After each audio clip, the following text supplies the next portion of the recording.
Thank you for the introduction and the invitation, and thank you for spending your free Saturday morning this way. As it was already explained, I am here as an architectural historian, part of Crimson. I am the director of the International Newtown Institute, which does research into new towns worldwide. We started recently the independent school for the city in Rotterdam, which is kind of similar to CANactions, a little bit different, but I'll get back to that. And my story today will be connected to a project that we have been doing with Crimson and INTI, with all these organizations, which is called New Towns on the Cold War Frontier.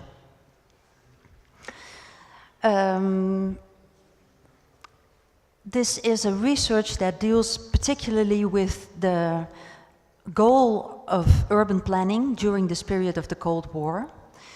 So in the period immediately after the Second World War up to 1970, 1980, of using urban planning as a way to stabilize the West and the East blocks, and also as a way to advertise the ideologies of the West and the East. So this is also what my story will be like, will be about the way that these political ideologies were reflected in these urban plans, how that turned out, and how you can recognize that in urban planning, and what it means for these cities that were the result of the Cold War planning for the future.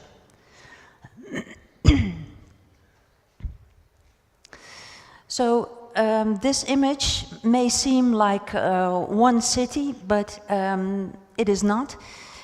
On the left you see an image that we took the day before yesterday on a city tour through Kiev. It's right on the opposite side of the river, on the left bank. While on the right you see an image of a city in Ghana, in the Accra region, called Tema. And I'm sure that you will see that the resemblances in architecture or in building, in public space or in the negligence of it, are all quite similar.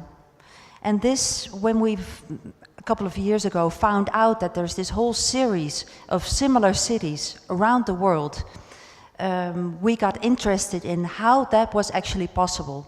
How is it possible that you can find cities all over the world that have exactly the same look, feel, and that are so similar?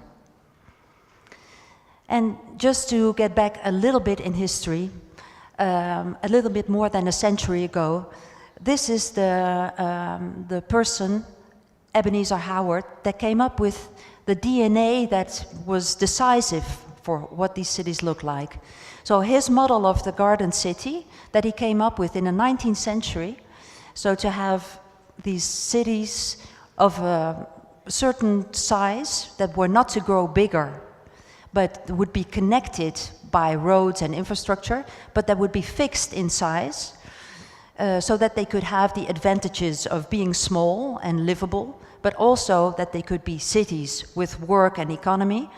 That was the basic idea of Howard, and that became very influential, up to the point that you can say urban planning in the 20th century has been decided, has been completely on this route, the direction that Howard prescribed in the 19th century. And on a smaller scale, you can see that a very hierarchic model came out of this garden city thinking. So this is the kind of diagram that all these cities from the 20th century that they were built like. So they have this huge center in the middle. They have neighborhoods surrounding them, neighborhoods or quarters or boroughs. And these neighborhoods are again divided in smaller neighborhoods, which each have their own center right in the middle. And then there would be infrastructure connecting all these neighborhoods. So you can see it's a very simple and hierarchic model that became hugely popular and was built all over Europe, and Middle East, and later Africa, in the period after the Second World War. And that is how you get this family of cities that are all somehow related, that are brothers and sisters of each other, so that you can see in from Australia to the US, from the Netherlands to North Korea, from Kiev to Ghana, there's this same kind of city. And what I think is interesting is that each of these cities is part of a country, of course, which has its own, sometimes very, very different, sometimes radically opposed ideologies, and still these urban planning principles stay the same. But of course they were always advertised as the sort of the epitomization of the political ideology in that country. So the same model symbolized North Korean communism or the open social democratic welfare state. And this is something interesting. I think it means that there is a long-term trend in architectural and urban planning thinking, which is in a way stronger than the political ideology that it belongs to. So we tend to think that in these days of internet, we are more connected than ever with each other worldwide. So also the exchange of information, etc., goes a lot faster and easier. However, even if there was a lot of difficulty in communicating during this Cold War period, also then Cuban engineers and architects went to Sweden or to the UK to go on a traveling tour, see what cities were built there, learn from it. Also, Soviet engineers took the French building systems for industrial production of housing. So the famous Khrushchevkas are actually based on French building techniques.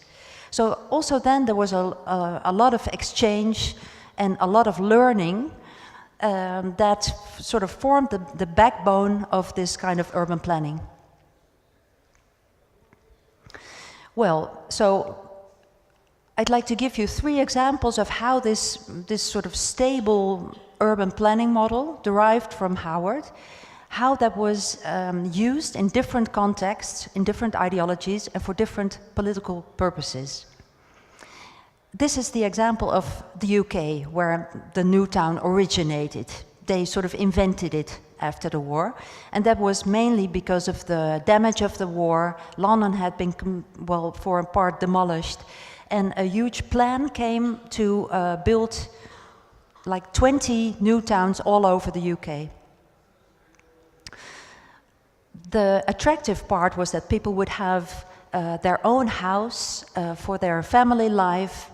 They didn't have to live with their parents or their siblings, and they would have all the services, public services, that they would need in the center of the city. So there would be shops, but also a cinema, a library, community centers, etc., etc. And these are examples of Crawley and Harlow, so that's the first generation of new towns in the UK. And the attractiveness of this city, this is a movie that I have to play. I'm not sure how. Jort. Oh, I'm not going to talk through it because it has sound and it has, yeah. What we don't want is a lot of dirty smoke. You can keep that. Oh, we can't always cut down the smoke, but we can site the factory downwind. Our town was going to be a good place to work in and a grand place to live in, with plenty of open spaces, parks, and playing fields where people could enjoy it, flower gardens.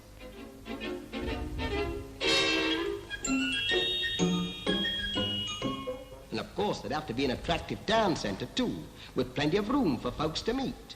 Good shops, a posh theatre, cinemas, a concert hall, and a civic centre. We have to plan the residential area next. Let's consider it as a series of neighborhoods and take any one of them. Now, how shall we plan? Most important of all is the child. So we'll need pedestrian routes for the pram pusher. Nursery schools within 400 yards of every home. Primary schools within safe and easy reach. Each neighborhood must have its own Churches, Community centre. shopping districts, And lots of pubs. Rent next door to me.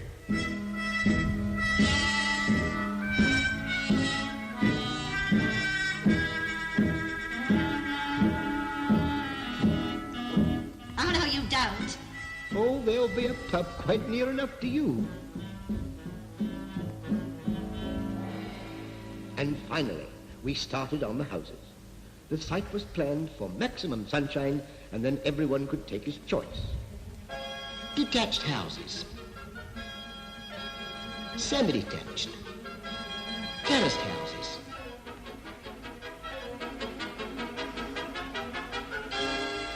Flats for people who wanted them. Hostels where the young folks could get together. And bungalows for the olders. And so we moved right in.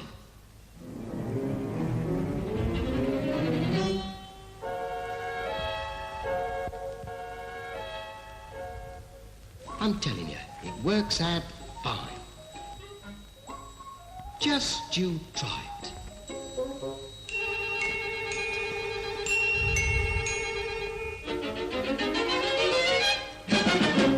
So you can see it's almost like a recipe. So you have to have industry, but not with a black smoke. Let's put it outside of the city. You need to have a center with all the services. Let's put it in the middle. And then you need houses, different kinds, and a very simple recipe to build a new town. And also something striking in this movie is that it is a collective thing. So the emphasis is on the larger scale and on the amount of people, like the tens of dozens of people pushing these little blocks into their place. They're doing it collectively. So this provided an attractive recipe to build cities, and it became immensely popular. So it was after in the UK, it was exported to other countries in Western Europe, first to Scandinavia and to, well, this is the Netherlands. And you can see that they have the same kind of formula with the geometric pattern of industrialized housing, providing shops and parking spots, single-family housing, senior housing, etc. And this is Hoogvliet. A part of Rotterdam, and you can see it is built for the workers in the industry that you see up top. So that's the Shell refinery. And again, you see the same pattern with the orthogonal composition of blocks and houses. And that formed one community with their own services and schools, etc. So you see the plan of Hoogvliet follows this scheme, this diagram that I showed before, the Howard scheme with the center and the different neighborhoods. And that was not just because it was easy for planners to order the physical environment in such a way. It was also because it had, well, ideological, but also a social meaning. And that had to do with the incredible fear that existed in the post-war Netherlands, that also in the Netherlands, the communist groups would become powerful and would probably take over or become powerful in government. So the Communist Party was very visible in those first post-war years, and that's why the government of the Netherlands proposed this other concept of having the neighborhood unit, in which the family is the cornerstone, and they would be living in a street in a small neighborhood which provided for the schools and the churches, which would be part of the larger city with its pubs and shopping malls, etc. So there was a very strong and stable social structure that was the opposite of what the government was fearing for, this sort of unrest and fragmentization of society as a result of communist interference. So that is Hoogvliet in the Netherlands. Then this is an example from the other side of the Iron Curtain in Poland, Nowa Huta, in which sort of the same concept was used for building socialism. As you can see here, this is a city that was built to house the workers of the industry, of the steel industry, the Nowa Huta steel factory. And the community was formed around this industry. So all of the inhabitants of Nowa Huta were in some way working either in the steel factory or connected to it. And the community got its expression in the center of the city, which looked like this, which, as you will recognize, has this social realist architecture and style. And not only the buildings, but also the urban plan had that style. So in this case, you can see the colonnades, the recognizable sort of Renaissance style that was also available in the urban plan, which has kind of somewhere between Renaissance and Beaux-Arts. But if you look right, then you also see in this plan the different neighborhoods that were divided by highways that were also fitted in this hierarchical Beaux-Arts structure. So it's a different aesthetics, it's a different way of organizing the urban planning and the architecture, but the diagram is still visible also in this city. And the same thing goes for, I would say, all new towns, but also the big extensions that were made in the USSR period, the Stalin period, as well as the Khrushchevkas. They all relate to this same diagram that relates back to Howard, even if it's in the East Bloc. Can you play this movie, please?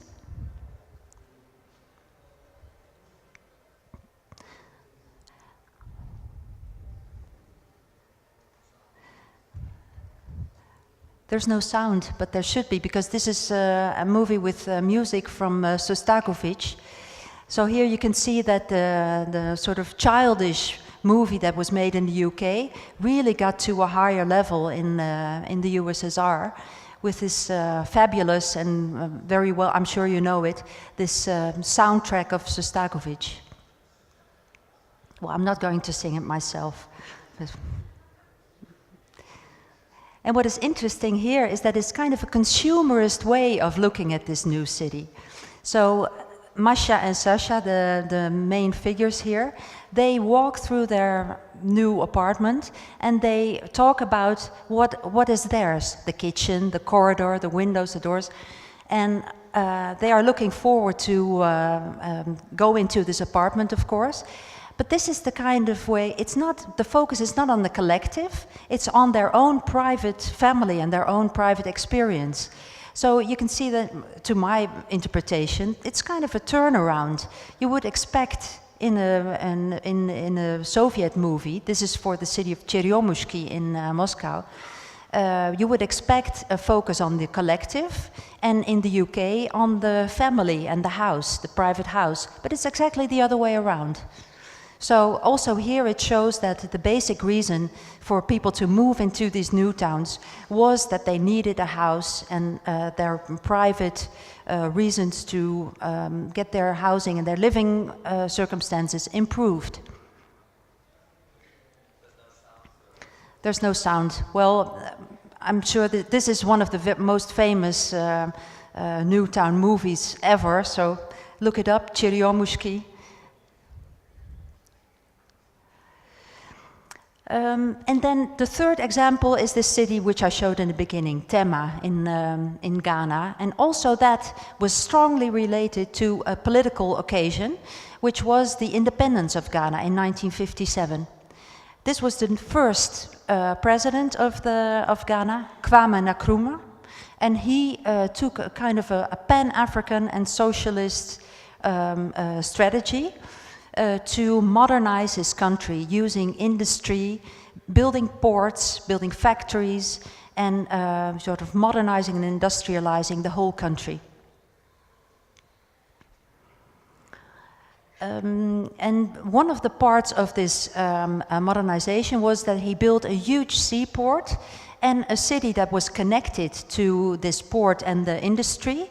It was built and designed by this guy, the Greek planner, Konstantinos Doxiadis. And as you can see, well, maybe you can't see, this is Accra and this is Tema. And the distance between these two cities is about 20-25 kilometers. So there was a huge urbanization that was projected on this area. And as you can see, there's all these squares. It's a complete grid of neighborhoods that was projected to urbanize this coastal region. And to zoom in on Tema, you see again this, this grid. And you also see all these different communities, as they were called, that made up this city of 200,000 people. So even if this is a different shape than the English new towns, it again, I'm sure you will recognize it by now, follows this same diagram of having a center for all neighborhoods, then having these squares, which is one community, having their own center, etc., etc. And this is the scheme again. It's not just some kind of formal plan or formal diagram, but it also consisted of, just like with urban planning in the USSR, this was the neighborhood that was completely pedestrian. So cars would get in here, but they wouldn't be in the streets where the children played, etc. And children could always go to their primary school without having to cross a road. So there was a livability aspect in the organization of these neighborhoods. And the center of each neighborhood were the church and the school. And especially the school and education were the sort of the core of this city, and in fact they still are. So this well-ordered city that was the manifestation of the modern nation state, that was really how Kwame Nkrumah wanted to profile the country as a modern nation state. This relied completely on the renewed education of its residents. Again, different kinds of housing. But now, let's jump to the now. These three cities all belong to a period when, both in the East and the West and in Africa, there was a notion of the common good and of the welfare state, or of the social utopia. Well, now we are in a neoliberal situation for the last 20, 30 years. And what happens a lot in Western Europe is that these new towns get demolished. And they are replaced, like in this case, these apartment blocks are being replaced by these villas. So that's clearly a way to make money, but not a way to house a cross-section of society, or not a way to provide for everyone. And this picture on the right is, I would say, the equivalent in Kiev of that same mentality that goes for profit making in the first place and not for the common good. But still, you could say these neighborhoods, these 50s and 60s new towns, have a lot of qualities. And why not use them? Why not build on those qualities and add new layers of building, of architecture, of program, to make them, to update them and make them viable for the future again. And that is, well, our plea. That is what, well, we're architectural historians, so maybe that comes with a heightened awareness of heritage. But these kind of neighborhoods, with all their greenery and their lush environment, their quietness, etc., they have a quality that people actually like. So couldn't we also think of ways to build new communities that maybe not rely on this government idea, on this top-down method of imposing communities by building them from the government, from top-down structures, but creating them in much smaller ways and built on residents' needs instead of ideology. For instance, you could build, these are a few examples that I'd like to give of a project that we've done in Rotterdam called WIMBY. You could build new communities around schools. The old buildings are often outdated, but you can add new classrooms that update the building, that give a new aesthetic, that are iconic even though they are small, and that have new programs like this one, which is for cooking and eating, which consists of it's basically a large kitchen that learns children how to cook. So it's related to social issues in the neighborhood. It creates a new architecture, and it creates a new pride and a new aesthetic. Or the greenery in those areas is often abundant, so there is a lot of it, but there is a lack of program. On the same hand, the residents actually need space to do things. If this is in the Netherlands, I'm not sure what they do in Kiev, but I'm sure they have hobbies like building small boats or making music or dancing or whatever hobbies people have. They can be accommodated and given space in the public realm. In this case, we opted for a party hall and sort of a small building to build these boats, and together they create this park of recreation in a language of architecture which everybody can understand, which is kind of festive, cartoonesque, and where people can organize their own parties and festivals and music and etc. So that gives creates a new community in these unused green spaces. And of course, it is possible to create new communities through housing. Maybe the most obvious option. In this case, it's a group of people that are connected by their similar interest in gardening. So they have, it's like 100 families who together garden in this collective garden, and that is what keeps their community together. Or this one, which is a community of musicians. And in this case, we went to nightclubs, advertised the concept, housing for musicians, and gathered a group of people which had to organize their housing themselves. So it's a form of co-housing, it's a form of self-organization.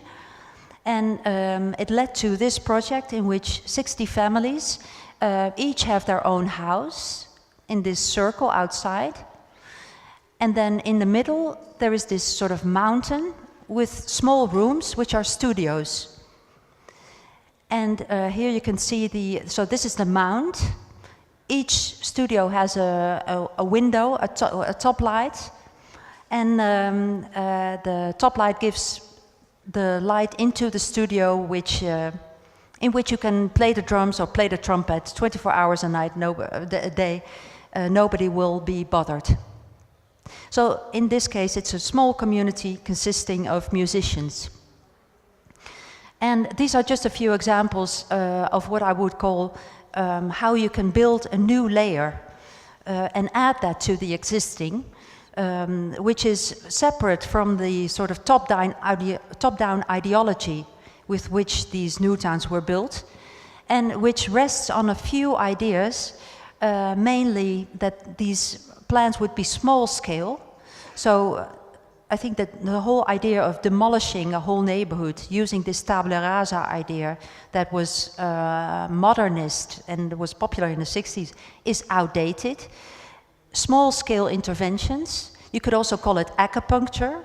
You don't need to change a whole neighborhood, but you can do small projects spread out over a city to cause an immense effect. Projects don't have to be permanent, they can also be temporary, like a festival or like a party. And it is very strong if they are bottom-up and self-organized, so they are not imposed on people, but people choose themselves. And you can see, well, this is not something new. This has been is kind of a movement that has been going on for the last 10, 15 years. You can also see examples in the exhibition in the hall. And it consists of these examples that everybody knows, like gardening, mutual gardening, urban gardening plans.